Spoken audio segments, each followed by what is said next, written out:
Hola amigos, soy el doctor Efraín Rodríguez Vigil, médico endocrinólogo, y estamos en su programa Alerta Diabetes. La causa principal de muerte en los pacientes con diabetes lo representa la enfermedad del corazón. Antes creíamos que solamente hablábamos de la enfermedad de las arterias coronarias, pero ahora sabemos que lo más frecuente que ocurre en estos pacientes es el fallo cardíaco congestivo. Hoy vamos a estar hablando sobre los avances que han ocurrido en los últimos años en el manejo de esta condición y cómo repercuten en la calidad de vida. Para eso hemos invitado al doctor Héctor Banch Jr., hijo del doctor Héctor Banch, el cardiólogo que ha venido otras veces aquí con nosotros, para hablar sobre el tema de los últimos adelantos. ¿Cómo estamos, Héctor? Muy bien. Muy bien.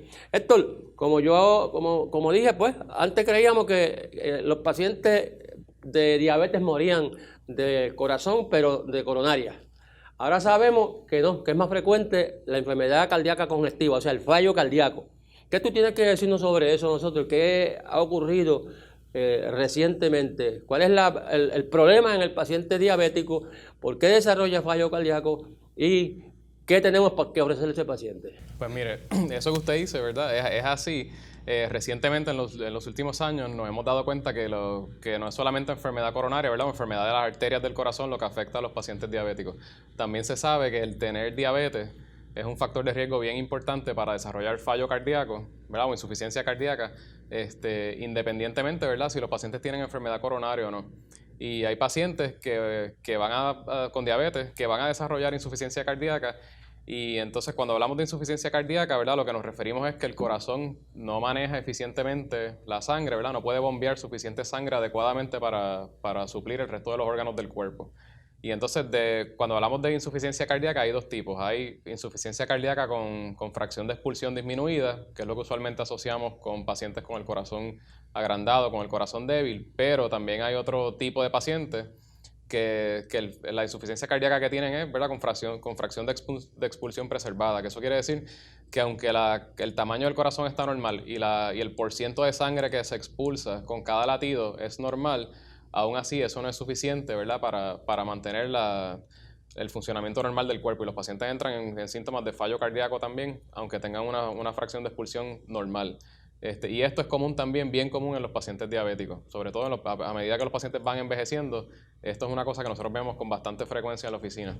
Yo recuerdo cuando yo estudiaba medicina, mi profesor de medicina decía que el fallo cardíaco en el paciente se parece a una represa. Cuando la represa deja de funcionar, el agua se va por encima de la represa y mientras trabaja bien no hay ningún problema. Pero en el paciente con fallo cardíaco lo que ocurre es, en uno de ellos, que la sangre se queda detrás del corazón. Ese es el que tiene el corazón pequeño, pero también en el grande tiene la sangre detrás, y eso es la que da la mayor parte de los síntomas. Eso es así, cuando los pacientes tienen fallo cardíaco, como dice el doctor, no bombean adecuadamente la sangre, y lo que hace es que se congestionan, o como si uno quiere pensar como que tienen toda esta sangre acumulada que en vez de ir hacia el frente como debería, lo que hace es que se queda en el corazón, y toda esa presión, eso causa un aumento en presión, y todo eso se transmite hacia atrás, desde el corazón hacia los pulmones y desde el corazón hacia el resto del cuerpo.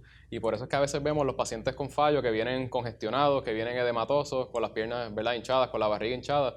Por eso mismo, porque tienen un sistema que no maneja adecuadamente todo ese volumen de sangre y les causa congestión, ¿verdad?, en los demás órganos. Así que eso, como usted dice, ¿verdad?, es como una represa que literalmente tú la cierras, y lo que hace es que todo eso se transmite hacia atrás, hacia los pulmones y hacia el resto del cuerpo, hacia el hígado, los riñones, al intestino. Y por eso vemos los diferentes síntomas y manifestaciones de fallo en estos pacientes. El otro tipo de fallo cardíaco, por ejemplo, en el que es restrictivo, ¿cuáles son los síntomas? Los síntomas más comunes que los pacientes tienen es fatiga, falta de aire con actividad física. Hay pacientes que pueden tener también falta de aire durante la noche mientras duermen. Pacientes que no toleran estar acostados flat, ¿verdad? Por eso mismo, porque se congestionan en los pulmones y les da mucha fatiga, mucha falta de aire mientras estén acostados. Pacientes con edema, como dije, hinchazón en las piernas. Pero lo más común, lo más frecuente es los síntomas de fatiga, y sobre todo fatiga al ejercicio. Pacientes que te dicen que antes podían hacer, ¿verdad?, cierta actividad física, cierto nivel de actividad física, que ahora, dado su condición de fallo, pues no les es posible hacer eso y están mucho más limitados. Y poco a poco ellos mismos se van limitando, y eso afecta, ¿verdad?, su calidad de vida también. y no les permite ser tan funcionales como eran antes. Yo le digo a mis pacientes que siempre les pregunto que con cuántas almohadas duerme. ¿Qué importancia tiene eso que cuántas almohadas duerme debajo de la cabeza? Porque a veces me dicen, no, yo duermo con 4 almohadas, una al lado derecho, una al lado izquierdo, una en los pies y yo estoy debajo de la cabeza. No, debajo de la cabeza, ¿con cuántas almohadas duerme? Eso es bien importante porque eso usualmente es un signo, ¿verdad?, de que los pacientes están en un estadio más avanzado de la enfermedad.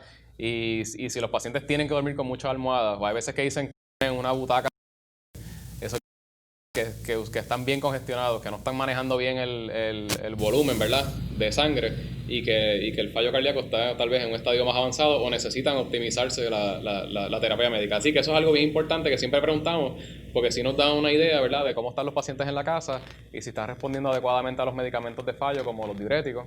Y si hay medicamentos, ¿verdad?, siempre es una oportunidad para optimizar diferentes tratamientos. Y hay unos medicamentos que usualmente no podemos usar en esos pacientes con fallo, pero de eso lo haremos más adelante. O sea que esto es progresivo. Esto va, al principio lo que notamos es sencillamente una leve disminución en la capacidad funcional nuestra para movernos, para caminar, para hacer las labores que estamos haciendo.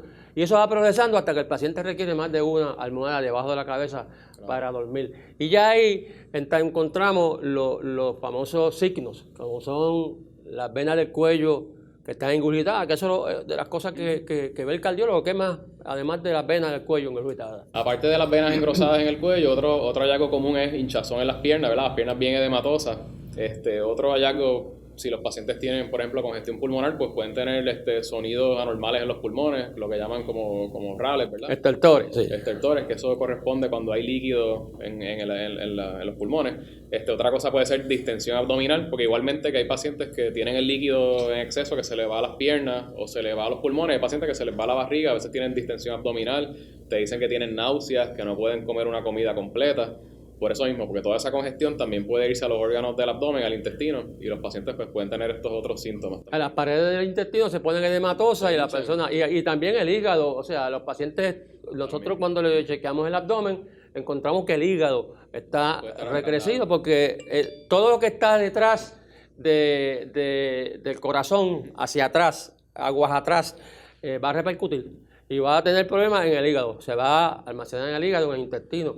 Y la cosa esta famosa, que el galope, eso del galope, que decimos que hay un corazón que parece un galope de caballo. El galope es un hallazgo en el examen físico que el corazón tiene en los pacientes de fallo, si están bien, ¿verdad?, en un estadio más enfermo, están bien agudamente enfermos o descompensados. Tú puedes escuchar sonidos adicionales en el corazón que te dice, ¿verdad?, que sí hay congestión y aumento de presión en el corazón solamente con el examen físico.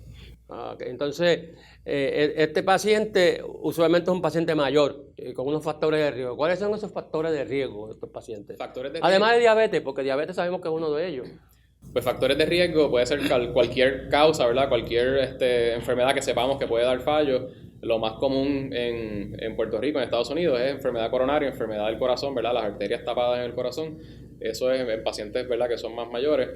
Lo de la diabetes también, hipertensión descontrolada, también es un factor de riesgo para fallo cardíaco. Otras causas que pueden dar fallo en pacientes un poco más jóvenes, que esto lo vemos también con bastante frecuencia, es enfermedades virales, enfermedades hereditarias, genéticas. Hay pacientes que en la familia, ¿verdad?, pues corre una condición de fallo cardíaco que se pasa de generación en generación. Eso lo vemos también con bastante frecuencia.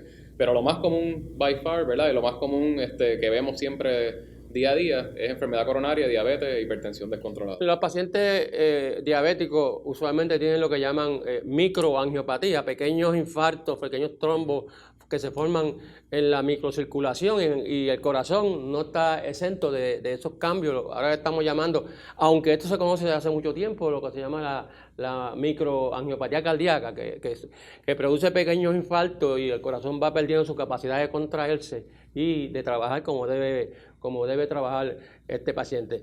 Pero, ¿cómo es que la hipertensión produce que ese corazón falle? ¿Por qué? Pues mira, cuando los pacientes tienen hipertensión que no está bien controlada, el corazón, como es un músculo, como cualquier otro músculo, cuando trabaja contra una fuerza mayor de lo normal, lo que hace, la respuesta normal es que se hipertrofia, que se pone más grueso, ¿verdad?, se pone más grande. Y cuando tú tienes el corazón con las paredes gruesas, eso causa dos cosas. Primero, no le afecta la circulación a nivel microvascular, ¿verdad? Que son los vasos sanguíneos bien pequeños. Y eso lo que hace es que esos vasos sanguíneos se pueden ir tapando y dañando con el tiempo. Y eso crea áreas de microinfarto. O sea, de infartos bien pequeños, pero que sí pueden crear cicatrices en el corazón por el mismo infarto. Y eso puede ir poco a poco pues debilitando el corazón. Y esa es una causa de que se dilate. Eso es una causa de que se dilate. Pero también están los pacientes que tienen el corazón ¿verdad? Que no está dilatado, que está a tamaño normal, con fracción de expulsión preservada, pero que aún así tienen fallo cardíaco. Y en estos pacientes lo que ocurre es que como el corazón está tan hipertrófico y tan grueso, pues el corazón se contrae normalmente, pero no se relaja bien. Y la relajación es importante también, porque si el corazón no se relaja bien, no se contrae bien, no puede entonces prepararse, ¿verdad? Adecuadamente para recibir. No descansa. No descansa y no puede recibir la sangre para el próximo latido, ¿verdad? Y eso crea también problemas de fallo cardíaco. Así que esa es una manera que nosotros vemos frecuentemente en pacientes que son hipertensos por muchos años, que no han estado bien controlados, que tienen el corazón bien hipertrófico, las paredes bien gruesas y tienen síntomas de fallo por esto mismo, por problemas en la relajación del corazón, que la relajación es anormal. Y ahora que tú dices controlado, ¿qué se considera un buen control de la presión arterial en un paciente, en cualquier paciente hipertenso? Porque en los pacientes diabéticos ya es una excepción, pero ahora como cambiaron la guía, pues hay que ver qué es lo que se considera un buen control. Pues generalmente buen control, ¿verdad? Sería usualmente para los pacientes en general una presión sistólica, ¿verdad? Menos de 120, 130 y una presión diastólica por debajo de 80, ¿verdad? Eso es lo que es un buen control de la hipertensión. Definitivamente más de 140-90 ya eso es hipertensión clásica, ¿verdad? Que esos pacientes sí necesitan tratamiento para controlar eso. Pero a veces es difícil bajarlo de 140 porque en estas personas mayores hay aumento en la resistencia de la arteria y usualmente un 140 en esa población es bueno y no es fácil bajarlo de 140 porque hay rigidez. A veces le bajamos la presión de 140, entonces tienen problemas de perfusión a nivel del cerebro.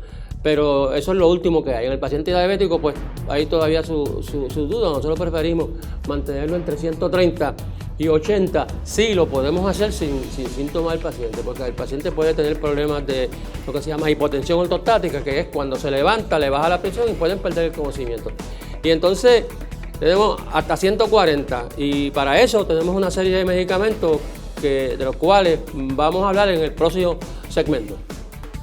Amigos, hemos llegado al final de este segmento. Les recuerdo que este programa y otros de esta serie de Alerta Diabetes, ustedes pueden verlo a través de su canal en YouTube, alertadiabetespr.org.